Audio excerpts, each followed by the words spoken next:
साथियों नमस्कार। आज की शुभ यात्रा में यूट्यूब के सभी दर्शकों का हार्दिक धन्यवाद, शुक्रिया। श्रीमद् भागवत गीता तत्व विवेचनी श्लोक 59 में कहते हैं, इंद्रियों के द्वारा विषयों को ग्रहण न करने वाले पुरुषों के भी केवल विषयों से निवृत्ति हो जाती है, परंतु उनमें रहने वाली आसक्ति निवृत्त नहीं होती। इस स्थिति प्रज्ञ पुरुष की तो आसक्ति भी परमात्मा का साक्षात्कार करके निवृत्त हो जाती है। मित्रों, प्रश्न खड़ा होता है, यहाँ निराहारस्य विशेषण के सहित देहिना पद किसका वाचक है?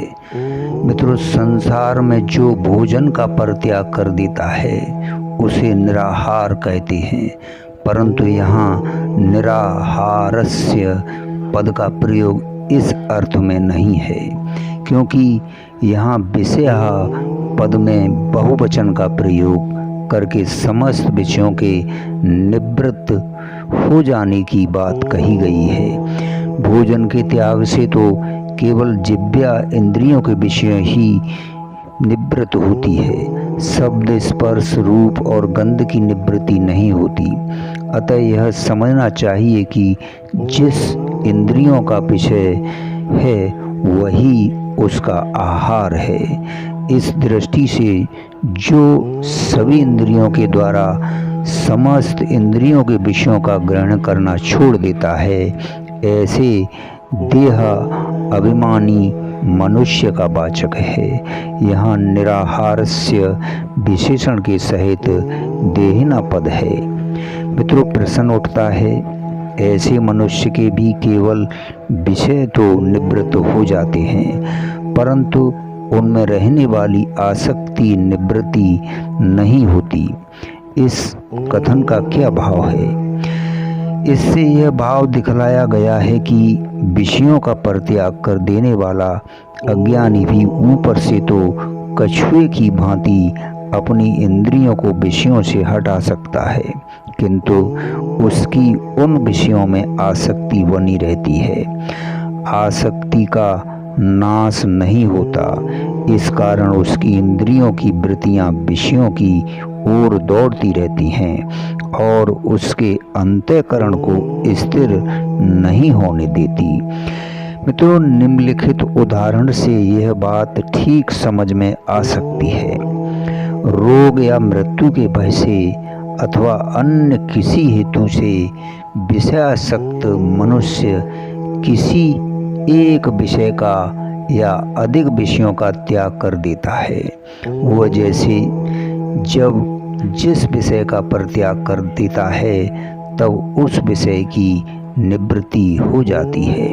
मित्रों, वैसे ही समस्त विषयों का त्याग करने से समस्त विषयों की निवृत्ति भी हो सकती है, परंतु वह निवृत्ति हट, भय या अन्य किसी कारण से आसक्ति रहती ही होती है। ऐसी निवृत्ति से वस्तुतः आसक्ति की निवृत्ति नहीं हो सकती। साथियों, यहाँ दंभी मनुष्य लोगों को दिखलाने के लिए किसी समय जब बाहर से 10 इंद्रियों के शब्द आदि विषयों का परित्याग कर देता है, तब ऊपर से तो विषयों की निवृत्ति हो जाती है, परंतु आसक्ति रहने के कारण मन के द्वार वह इंद्रियों के विषयों का चिंतन करता रहता है।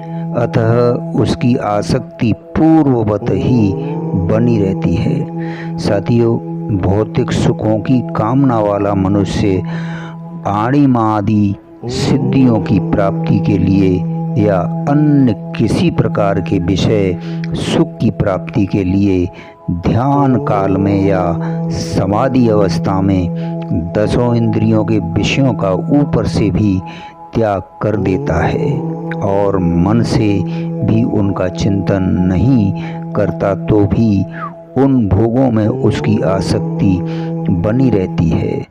आसक्ति का नाश नहीं होता। इस प्रकार स्वरूप से विषयों का परित्याग कर देने वाला विषय तो निवृत्त हो सकते हैं, परंतु उनमें रहने वाली आसक्ति निवृत्त नहीं होती। धन्यवाद, शुक्रिया।